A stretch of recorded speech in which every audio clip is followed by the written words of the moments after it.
Kardeşimin yoldaşıdır. Ben onu her bir vaxt yoxlayırdım. Dünən zəng elədim. Bir xətt idi.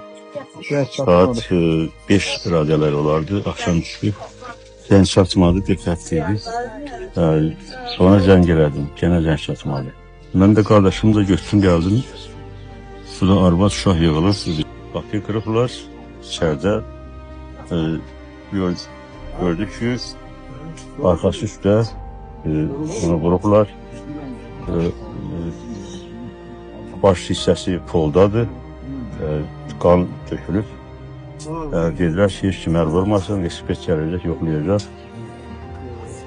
Biz də Skorya zəng elədik. Skorya gəldi. Gördük ki, daha işdən keçib. Ölüb, dedi 4-5 saat bundan qabaq ölüb bu.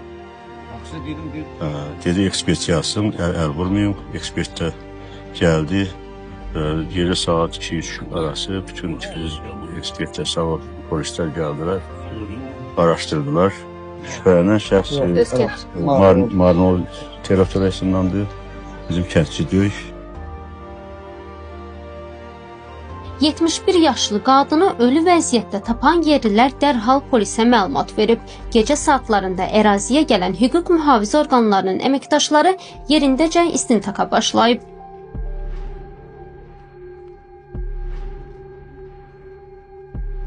Deməli, hadisə dünən ayın 7-sində gündüz saat 1-3 radələrində baş verib.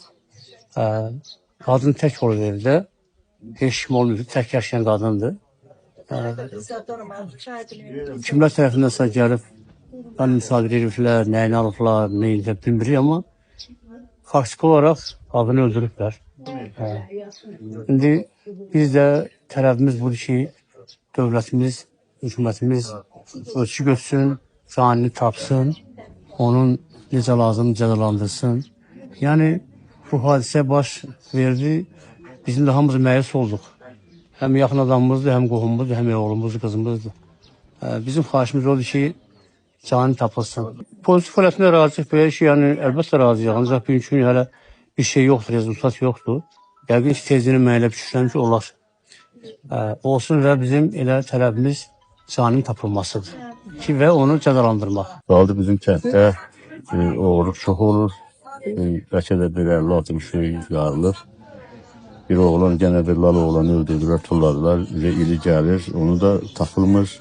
Xahiş edirik ki, tezliklə onu da tapasınız, onu da bir yola gətirəsiniz. Bunlar vaxtlar evdə